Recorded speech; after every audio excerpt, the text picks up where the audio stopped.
예수님께서 디베랴 호수 주변에서 5,000명, 남자 장정만 5,000명을 먹이고 2만여 명들이 예수님이 내려주신 하늘의 떡과 물고기로 배불리 먹었습니다.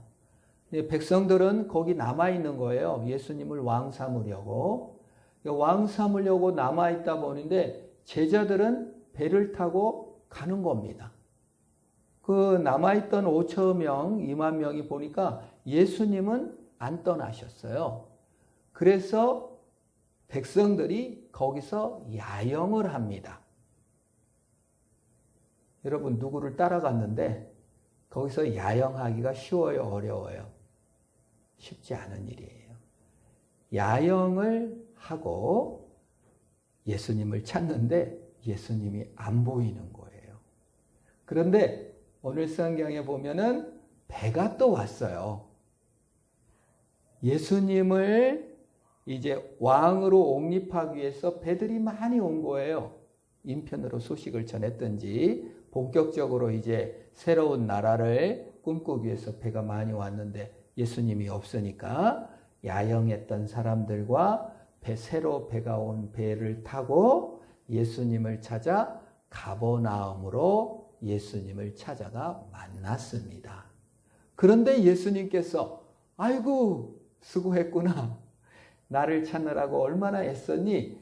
이렇게 격려하신 것이 아니라 핀잔에 가까운 말씀을 하시면서 이 왕으로 옹립하고자 하는 야영하고 배를 타고 온 5천여 명 사람들과 예수님과의 대화 내용이 오늘 설교 본문이에요. 그래서 여러분들이 여기 주고받고 대화의 내용입니다. 그래서 여러분들이 말씀을 듣고 읽을 때 예수님이 왜 이 자기를 위해서 이렇게 야영까지 하고 배를 타고 꾸역꾸역 찾아온 사람들하고 이렇게 이런 대화를 왜 나누셨나 생각하시면서 함께 말씀을 나누기를 원합니다. 오늘 성경 본문은 요한복음 6장 22절에서 36절입니다. 제가 말씀을 봉독합니다. 이튿날 바다 건너편에 서 있던 무리가 배 한 척 외에 다른 배가 거기 없는 것과 또 어제 예수께서 제자들과 함께 그 배에 오르지 아니하시고 제자들만 가는 것을 보았더니 그러나 디베레에서 배들이 주께서 축사하신 후 여럿이 떡 먹던 그곳에 가까이 왔더라. 무리가 거기에 예수도 안 계시고 제자들도 없음을 보고 곧 배를 타고 예수를 찾아 가버나움으로 가서 바다 건너편에서 만나 라삐요 언제 여기 오셨나이까 하니 예수께서 대답하여 이르시되 내가 진실로 진실로 너에게 이르노니 너희가 나를 찾는 것은 표적을 본 까닭이 아니요 떡을 먹고 배부른 까닭이로다. 썩을 양식을 위하여 일하지 말고 영생하도록 있는 영생을 위하여 하라. 이 양식은 인자가 너희에게 주리니 인자는 아버지 하나님께서 인치신 자니라. 그들이 묻되 우리가 어떻게 하여야 하나님의 일을 하오리까? 예수께서 대답하여 이르시되 하나님께서 보내신 이를 믿는 것이 하나님의 일이니라 하시니 그들이 묻되 그러면 우리가 당신을 믿도록 행하시는 표적이 무엇이나이까? 하시는 일이 무엇이니까? 기록된 바 하늘에서 그들에게 떡을 주어 먹게 하였다 함과 같이 우리 조상들은 광야에서 만나를 먹었나이다. 예수께서 이르시되 내가 진실로 진실로 너에게 이르노니 모세가 너에게 하늘로부터 떡을 준 것이 아니라 내 아버지께서 너에게 하늘로부터 참떡을 주시나니 하나님의 떡은 하늘에서 내려 세상에 생명을 주는 것이니라. 그들이 이르되 주여 이 떡을 우리에게 항상 주소서. 예수께서 이르시되 나는 생명의 떡이니 내게 오는 자는 결코 줄이지 아니할 터이요 나를 믿는 자는 영원히 목마르지 아니하리라. 그러나 내가 너희에게 이르기를 너희는 나를 보고도 믿지 아니하도다 하였느니라. 아멘. 야속합니다. 야영까지 했지. 배를 타고 정말 열심히 예수님을 찾아왔는데 너희가 나에게 온 것은 표적을 본 것이 아니라 떡을 먹고 배불러서 왔지, 먹을 것 찾아서 왔지 라고 핀잔을 줍니다. 저는 그렇게 못할 것 같아요. 아유, 수고했어요. 멀리도 찾아오셨네. 이렇게 얘기해야 배려심이 있는 분이시죠. 그리고 도리어 라삐요, 언제 여기 오셨습니까? 라고 질문을 하자 썩을 양식을 위하여서 일하지 말고 영생하도록 있는 생명의 떡을 위해서 일하라고 다시 또 핀잔을 주시는 것입니다. 참, 정말 왜 그러셨을까? 그걸 묵상하는데 어느 프로를 보니까 개가 있어요. 진돗개를 키우는 집에 그림 진돗개를 집에서 키워. 근데 이 개가 그 누나가 주인인데 남동생은 주인 말을 잘 안 듣는 거예요. 그래서 이 개한테 앉아! 아무리 해도 개가 안 앉는 거예요. 엎드려 해도 절대 말을 안 들어요. 아주 그냥 무시해. 개무시를 하더라고, 개가. 주인 오빠를 완전히 무시하는데 아이스크림을 딱 들고 진돗개에게 앉아! 그랬더니 딱 앉는 거예요. 엎드려! 그래서 주면 먹어. 그리고 그 약과라는 떡을 갖고 와서 앉아! 그러면 앉아요. 그러나 떡과 아이스크림이 없으면 절대 개가 말을 안 들어. 근데 떡하고 약과가 있을 때는 진돗개가 앉기도 하고 눕기도 하고 엎드리기도 하는 것을 보면서 제가 이 말씀을 생각했어요. 예수님께서 너희가 나한테 온 것은 표적을 본 것이 아니라 떡을 먹고 배불러서 나한테 왔다. 이렇게 말씀하셨거든요.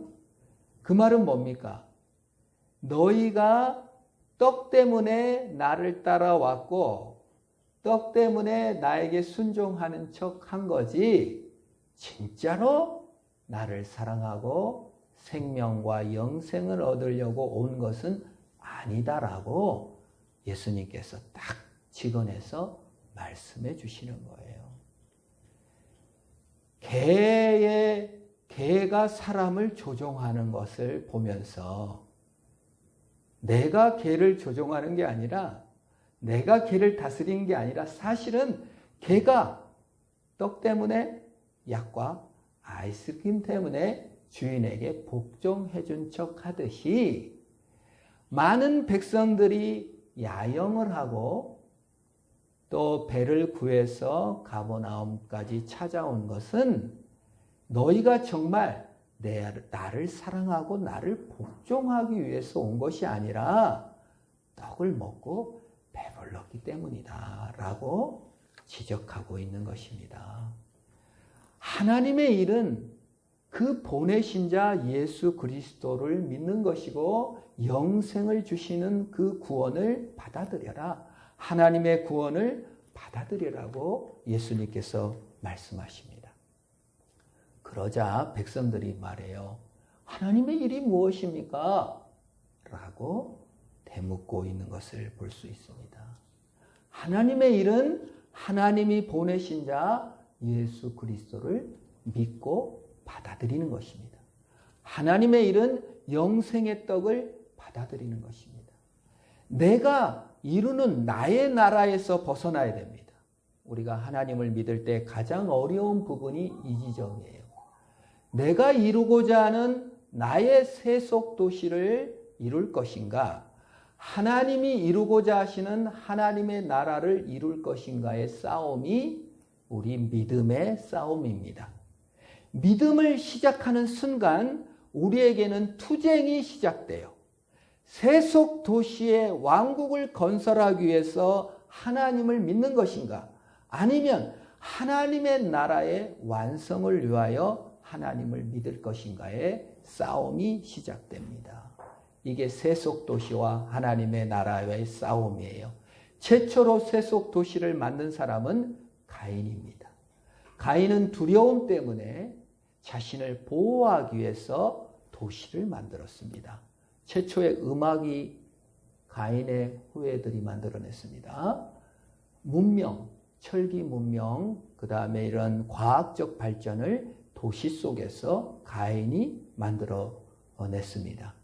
목축업과 이런 기하학적인 발전을 도시 문명 속에서 이루었는데 가인이 만든 세속 도시에서 음악, 과학, 목축업이 기하급수적으로 발전했습니다. 그러나 세속 도시의 문제점은 뭐였죠? 라멕이 말합니다. 내가 상처를 받았고 내 명예와 내 자존심이 상해서 사람을 죽였어. 그런데 나한테 내 상처를 건드리는 놈은 77배로 내가 혼내줄 거야. 이게 라멕 세속 도시의 끝입니다. 니체가 세속 도시의 끝을 보여주는 철학을 만들었습니다. 히틀러는 니체 책을 끼고 다녔어요. 니체는 신이 죽었다. 초인이 돼야 된다. 신이 없으니까 라고 주장하는 사람입니다. 그런데 히틀러가 어떻게 했죠? 과연 초인이 돼서 독일 민족의 우수성을 주장하면서 아름다운 떡을 줄게. 내가 진짜 떡을 너한테 줄게. 그러면서 떡을 구하러 다녔습니다. 러시아에 가서 러시아 사람들을 죽였습니다. 헝가리를 쳐들어가서 헝가리 떡을 뺏어왔습니다. 폴란드 가서 폴란드 사람을 수도 없이 죽였고 프랑스, 영국까지 다 정복해버렸습니다. 떡을 뺏어다가 독일 민족이 최고 우수해. 독일 민족의 아름다운 나라, 독일 민족의 나라를 내가 만들 거야 라고 하면서 세속 도시를 발전시켰습니다. 그 결론이 무엇입니까? 유태인 300만 명 학살. 300만 명 학살을 한 거죠. 러시아인도 수도 없이 죽였습니다. 양심의 가책도 없이. 세속 도시를 만들기 위해서, 나의 우수성을 증명하기 위해서 나한테 상처 준 놈들, 유대인들, 잘났다고 뽐내는 자들은 다 죽여버리겠다. 이게 세속 도시의 무서움입니다.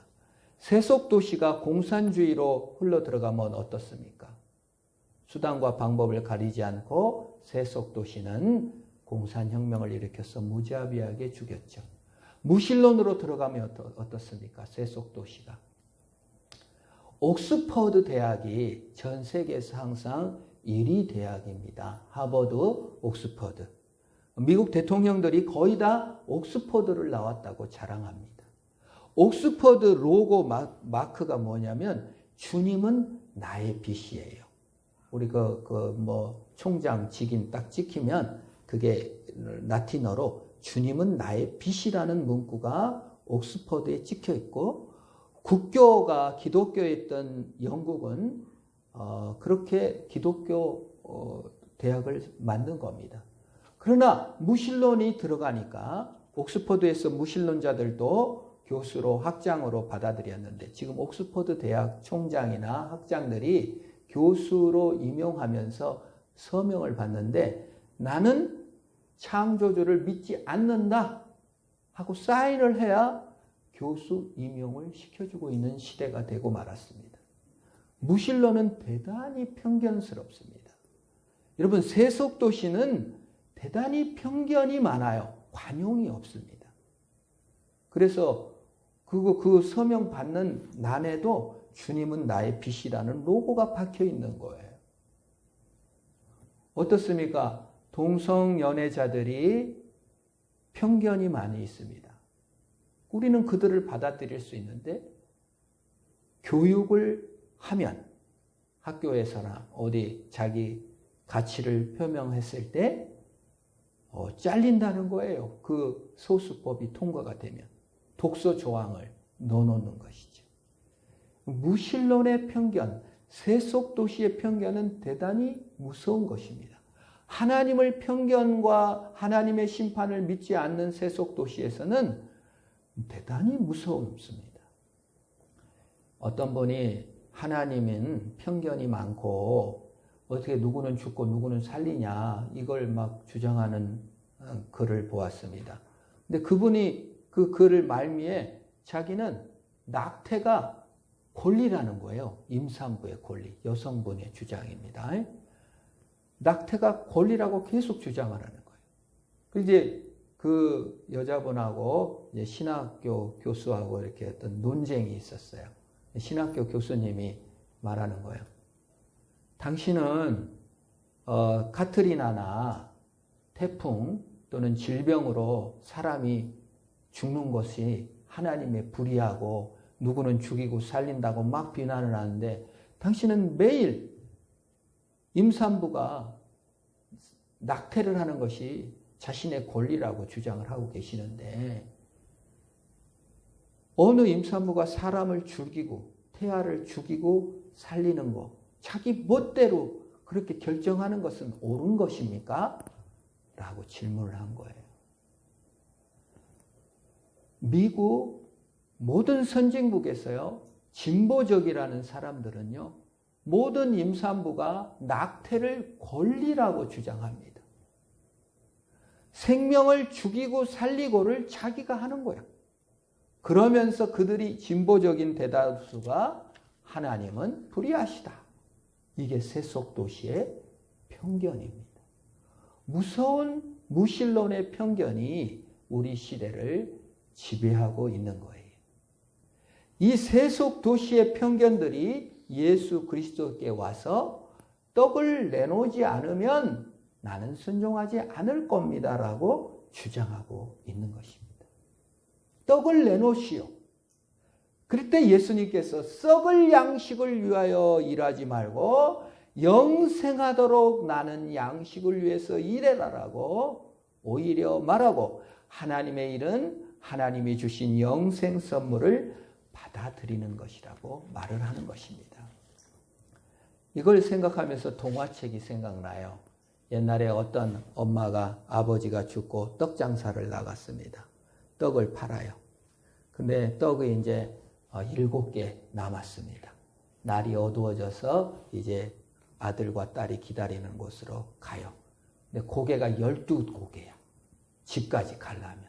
첫 번째 고개 갔더니 호랑이가 딱 나타나가지고 떡 하나 주면 안 잡아먹지. 그래가지고 떡을 하나 줬어요. 근데 또 부지런히 가는데 두 번째 산꼭대기에 또 호랑이가 어흥 나타나가지고 떡 하나 주면 안 잡아먹지. 또 줬어요. 7개 고개 넘어서 떡 하나 주면 안 잡아먹지. 그래서 7개 떡을 다 줘버렸네. 8번째 고개에 딱 갔더니 호랑이가 그때도 떡 하나 주면 안 잡아먹지. 얘야 호랑아 떡이 다 떨어졌다. 그러면 그 팔이라도 줘. 그래서 팔 한 짝 줬어요. 동화니까 피를 흘리고 갔는지 그냥 또 이제 9번째 고개에서 떡 하나 주면 안 잡아먹지. 떡이 없다. 남은 팔 줘. 그래서 남은 팔 주고 2다리 다 주고 5번째 몸뚱이까지 호랭이가 다 먹어버렸습니다. 그리고 호랭이는 그래도 불만족이 있어서 떡을 더 먹고 싶어가지고 아들과 딸이 기다리는 집에 가가지고 아들과 딸을 잡아먹으려고 분을 바르고 손가락을 내밀고 도끼질하고 올라가서 아들과 딸을 잡아먹으려고 하는데 아들이 우물이 있는 나무에 올라가가지고 하나님께 기도를 하는 거예요. 하나님 나를 구원해 주세요. 나를 살려주려면 튼튼한 동아줄을 내려주시고 죽으려면 썩은 동아줄을 내려주세요. 동아줄이 내려왔어요.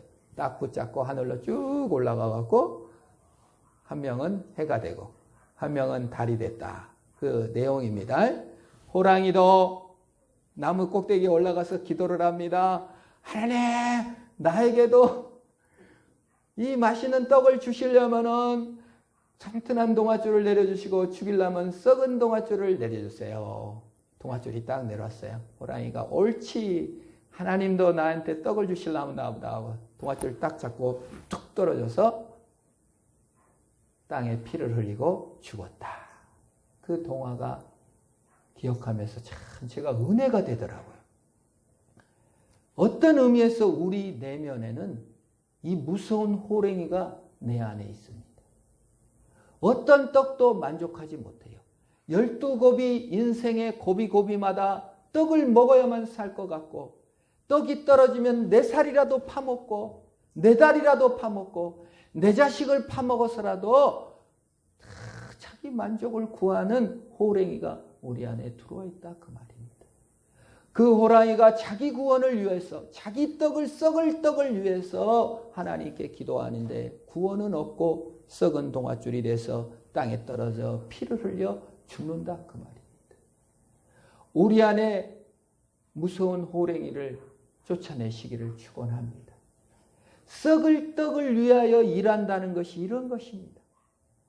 내 살을 파먹어야만이 그러고도 만족하지 못하는 호랑이의 모습이 어떤 의미에서 이런 모습이다 그 말이에요. 그래서 예수님께서 선언하는 거예요. 너희가 썩을 양식을 위하여 일하지 말고 영생하도록 솟아나는 일을 해라. 그 일은 무엇이냐? 하나님이 보내신 자 예수를 믿는 것이다. 영생 선물을 받아들이는 것이다. 너희 주권을 이양해 드리는 것이다 라고 우리에게 가르쳐주고 있는 것입니다. 그래서 제가 누가복음 16장 1절에서 13절에 보면은 불의한 청지기 비유가 나옵니다. 이 성경이 어렵다는 거예요. 우리 가정에서도 이 성경을 읽다가 이거 이럴 때마다 이해가 안 가요. 이런 내용, 어떤 내용이냐면 제가 한번 말씀을 읽겠습니다. 또한 제자들에게 이르시되 어떤 부자에게 청지기가 있는데 그가 주인의 소유를 허비한다는 말이 그 주인에게 들린지라. 주인이 저를 불러 가로되 내가 내게 대하여 들은 이 말이 어찌미뇨? 내 보던 일을 세마라. 청지기 사물을 계속하지 못하리라 하니 청지기가 속으로 이르되 주인이 내 직분을 빼앗으니 내가 무엇을 할꼬? 땅을 파자니 힘이 없고 빌어 먹자니 부끄럽구나. 내가 할 일을 알았도다. 이렇게 하면 직분을 빼앗긴 후에 저희가 나를 자기 집으로 영접하리라 하고 주인에게 빚진 자들을 낱낱이 불러다가 먼저 온 자에게 이르되 내가 내 주인에게 얼마 졌느냐? 말하되 기름 100마리니이다. 가로되 여기 내 증서를 가지고 빨리 앉아 50이라 쓰라 하고 또 다른 이에게 이르되 너는 얼마 졌느냐? 가로되 밀 100석이니이다. 이르되 여기 내 증서를 가지고 80이라 쓰라 하였느니라. 주인이 이 옳지 않는 청지기가 이를 지혜 있게 하였으므로 칭찬하였으니 이 세대의 아들들이 자기 시대에 있어 빛의 아들들보다 더 지혜로움이라. 내가 너에게 말하노니 불의의 제물로 친구를 사귀라. 그리하면 없어질 때에 저희가 영원한 처소로 너희를 영접하리라. 지극히 작은 것에 충성된 자는 큰 것에도 충성되고 지극히 작은 것에 불의한 자는 큰 것에도 불의하니라. 너희가 만일 불의한 재물에 충성하지 아니하면 누가 참된 것으로 너희에게 맡기겠느냐? 너희가 만일 남의 것에 충성하지 아니하면 누가 너희 것을 너희에게 주겠느냐? 지파인이 두 주인을 섬길 수 없나니 혹 이를 미워하고 저를 사랑하거나 혹 이를 중히 여기고 저를 경히 여길 것이니라. 너희가 하나님과 재물을 겸하여 섬길 수 없느니라. 왜 이 불의한 청지기가 주인에게 손해를 끼친 것을 칭찬했을까요? 기독교의 핵심이 여기 있습니다. 왜 칭찬했냐면 내 소유가 아닌 것을 알았기 때문입니다. 대다수 많은 사람들은요, 이 땅을 살면서 건강도 자기 것으로 알고요, 돈도 자기 것으로 알고 얼굴도 자기 것으로 압니다. 자기 부모님과 환경을 자기 것으로 합니다. 그래서 왜 내가 이 모양 이 꼴로 태어났나? 나는 왜 능력이 이거밖에 안 될까? 전부 다 자신의 것으로 알고 삽니다. 그러나 오늘 불의의 청지기는 자기 것이 아닌 것을 알고 다 감해주는 거예요. 다 원한도 감해주는 겁니다. 상처도 감해주는 겁니다. 에이 못생겼어. 그 원한이 들 수 있죠. 내 것이 아니에요. 하나님의 것인 줄 믿으시기를 축원합니다. 내 재산, 내 얼굴, 내 환경, 내 배경 다 하나님의 것이에요. 그걸 인정할 때 자유를 누리는 것입니다. 모든 불공평, 상처, 눈물, 아쉬움 이게 뭐예요? 내 소유니까 상처받는 겁니다. 슬퍼지는 것입니다. 더 막 꾸미려고 애를 쓰는 것입니다. 그런데 이 불의한 청지기는 내 것이 아니니까, 어차피 내 거 아니니까, 불의한 제물로 청기를 쌓기라, 내 거 아니니까 내 거 막 이렇게 하는 거예요. 어느 교회에서 실제로 있었던 일인데, 목사님이 너무 재능이 많고 전도도 잘해가지고 교회가 엄청 부흥을 하고 교회도 아주 설계를 아주 비싸게 하고 너무 잘 졌어요. 그리고 은퇴를 해서 원로 목사님이 됐습니다. 근데 후임이 왔는데 마음에 안 드는 거예요. 이거 막 쓸데없는 일을 하는 것 같아요. 예배당도 잘 전하는데 거기다 덕지덕지 또 이상한 짓을 계속하는 거예요. 그러니까 그냥 성도들과 목사님들 막 전부 다 원로 목사님한테 찾아가가지고 막 일르는 거예요. 그 일렀던 목사님이 해준 얘기예요. 가서 아유, 세상에 그냥 이렇게 합니다, 저렇게 합니다. 다 듣더니 목사님이 교회가 내 건가? 가. 그 목사님하고 알아서 의논해서 해. 그랬다는 거예요. 자기가 너무 부끄러웠다. 옳고 그른 거를 우리는 너무 따진다 이거예요. 그것은 사실은 옳고 그른 거를 따지는 거 아니라 내 것, 내 영광, 내 이름이 있지 않냐 그 말이. 내 의도를 넣어서 그렇게 한다 그 말. 그래서 내 거가 아니에요. 덜어줘 버리시기를 축원합니다. 내 게 아니라는 거예요. 내 인생이 아니라는 거예요. 너무 괴로워하지 마세요. 내 거 아니에요, 여러분. 내 인생 내 거 아닙니다. 누구 거예요? 하나님의 것입니다. 우리의 소유를 하나님께 넘기지 않는 한 평강이 없어요. 이 결론이 뭡니까? 하나님과 재물을 겸하여 섬길 수 없다. 너무 이상한 말이에요. 아이러니한 말이에요. 불의한 청지기를 얘기하다가 결론에서 해석에 키를 주는 거예요. 하나님 것이면 하나님의 것인 것처럼 해야지 하나님 것이 아니고 네 것인 줄 알고 재물을 섬긴다면 너에게는 자유도 평강도 없다. 그건 참된 떡이 아니다. 너희가 아무리 만나를 먹어도 죽지만 하늘의 떡은 네 소유를 다 넘기는 것이다라고 얘기하는 것입니다. 두 번째 이 청지기가 칭찬받은 것은 미래를 준비했다는 겁니다. 우리 미래를 준비를 해요. 다가올 미래를 준비했다는 거예요. 영혼의 미래를 준비했다는 거예요. 상처도 원한도 내 것이 아님을 알고 하나님의 선물을 받아들였다는 것입니다. 여러분, 썩을 양식 구하지 않고 썩을 양식도 먹어야지요. 그러나 영생 선물, 하나님의 선물을 받아들이는 것이 미래의 가장 큰 준비인 줄 믿으시기를 바랍니다. 아쉬움만 가득한 인생이 아니라 만족과 행복, 기쁨을 받아들이는 것입니다. 그것을 구원의 기쁨이라고 하는 겁니다. 참된 양식은 무엇입니까? 구원의 기쁨이에요. 여러분 안에 구원의 기쁨이 있다면 하나님이 주신 참떡을 먹은 것이고, 구원의 기쁨이 없다면 참떡이 없기 때문에 돈도 더 벌어야 되고, 키도 더 커야 되고, 장가도 더 가야 되고, 자식도 낳아야 되고, 너무 불만족이 많은 거예요. 계속 쌓아야 될 일이 많은 거예요. 그래서 만족도 감사도 기쁨도 없어지는 거예요. 여러분, 만족과 기쁨과 감사를 사람에게서 재물에게서 찾는 것이 아니라 구원의 기쁨을 회복하는 저와 여러분 되기를 축원합니다. 그게 생명의 떡이에요. 다윗은 예루살렘을 정복하고 부인을 많이 두고 언약궤를 다윗성에 옮겨놓고 떵떵거리며 살다가 부하들은 다 전쟁 중에 나갔는데 자기는 궁궐을 거닐면서 밧세바, 목욕하는 밧세바를 보고 위력으로 데려다가 성폭행을 하고 간음을 했습니다. 임신했다는 소식을 듣자 그의 남편 우리아를 불러다가 술을 먹여서 부인하고 자게 만들었는데 우리아가 어찌 충성스러운지 안 들어가는 거예요. 그래서 그냥 우리아를 편지를 써가지고 우리아를 죽이라고. 요압 간사한 놈이라 기회주의자잖아요. 그래서 임금 약점 잡았다. 우리아를 죽입니다. 근데 다윗은요, 정상적으로 다 왕노릇도 하고 남보다 우월한 자인 것처럼 다 하는 거예요.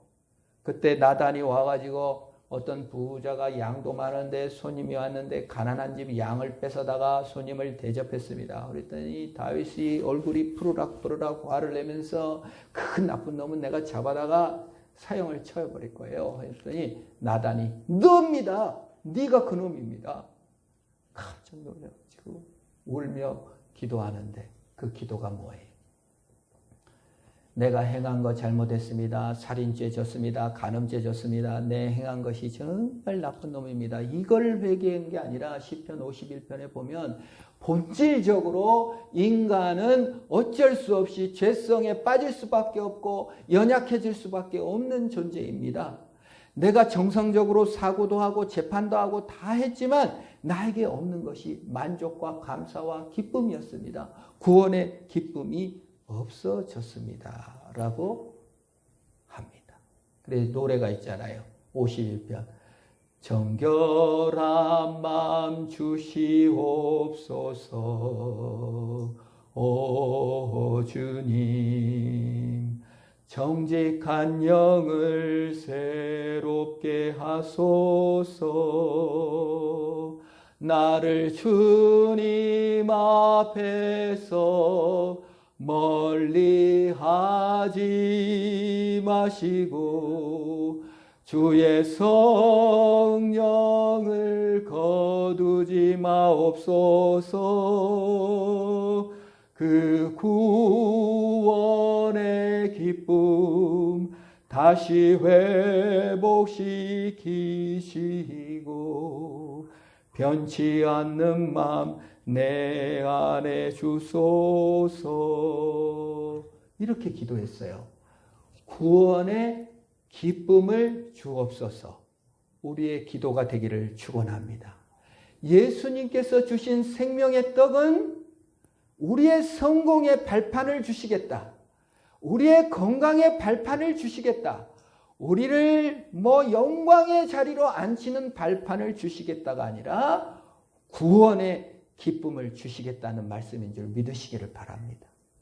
호랭이에게 파란 떡을 주시는 것이 아니라 영원한 동아줄인 해처럼 달처럼 빛날 구원의 밧줄, 구원의 줄을 우리에게 주셔서 해처럼 달처럼 우리를 빛나게 하시고야 마실 것입니다. 그것이 기쁨이에요. 여러분의 기쁨의 근원이 무엇입니까? 이번에 나 취직했어요? 이번에 내가 돈 많이 벌었어요? 이번에 건강을 얻어서 것이 기쁨이 아니라 예수님께서 나를 사랑하시고 나를 죄와 죄책감에서 구원하시고 나의 그 몹쓸 완전한 인간의 그 본질에서부터 구원하여 주셔서 하나님의 영광의 해처럼 달처럼 이르게 하셨습니다. 여러분 떡 하나 인생의 고비 때마다 떡 하나 얻어먹고 여러분 노동하고 정말 피땀 흘려 밤새워서 파란 떡이 떨어져 같은 고통을 겪어가면서 뭐 하나 이뤄내는 고개의 성공에서 만족을 찾지 말고 하늘에서 내려오는 참 동아줄 영원한 안식의 기쁨 구원의 기쁨 하나님의 능력 썩은 동아줄이 아니라 하나님의 능력 내 행위가 아닌 하나님의 능력을 붙잡고 하늘로 올라가시며 또 이 땅을 천국으로 확장하며 하나님을 사랑하며 이웃을 사랑하며 나누며 희생하며 주는 역사 그것이 생명의 떡인 줄 믿으시고 오늘도 굳건한 동아줄 예수 그리스도를 붙잡고 승리하시기를 주의 이름으로 축원합니다. 우리 합심으로 한번 기도합시다. 하나님 내가 예수 생명 예수 능력으로 승리하는 자가 되게 하시고 썩은 동아줄 내 살 파먹는 자가 아니라 하나님 안에서 하나님의 구원의 반석으로 승리하는 내가 되게 하옵소서. 우리 합심을 한번 기도합니다. 하나님 감사합니다. 참으로 주님께서 우리에게 참 동아줄을 내려주시고 생명의 떡을 내려주시고 생명의 빵을 내려주시니 감사합니다. 그 하나님의 은혜로 서는 내가 되게 하시고 그 하나님의 은혜 가운데 일어서는 내가 되게 하여 주시옵소서. 썩은 동아줄을 붙잡고 기뻐하거나 떡 하나 먹은 것으로 기뻐하는 자가 아니라 내 세속 도시의 성취를 기뻐하는 것이 아니라 하나님의 영광스러운 도성 하나님께서 이루시는 영원한 도성을 사랑하며 그 하늘에서 내려오는 참 생명의 능력으로 승리하는 우리가 되게 하여 주시고 그 하나님께 나아가 그 하나님으로 승리하는 내가 되게 하옵소서. 예수님의 이름으로 기도합니다. 아멘. 하나님 감사합니다. 생명의 떡과 생명의 진실을 우리에게 내려주셨사오니 아버지 하나님, 인생의 고비고비 때마다 떡 하나 먹고 인생의 고비고비 때마다 내 팔 한 짝 이런 고통을 얻으면서 내가 한 썩은 동아줄을 붙잡고 만족하는 영혼이 되게 마옵시고 하늘에서 내려온 산떡이신 예수 그리스도 그 영원한 영생의 기쁨으로 인하여 만족하게 하시고 구원의 기쁨을 누리게 하시옵소서. 내 영혼의 만족, 내 영혼의 감사, 내 영혼의 기쁨이 세속적인 것에 있지 아니하고 영생하도록 솟아나는 구원으로 인하여 기뻐하는 내가 되게 하옵소서. 예수님의 이름으로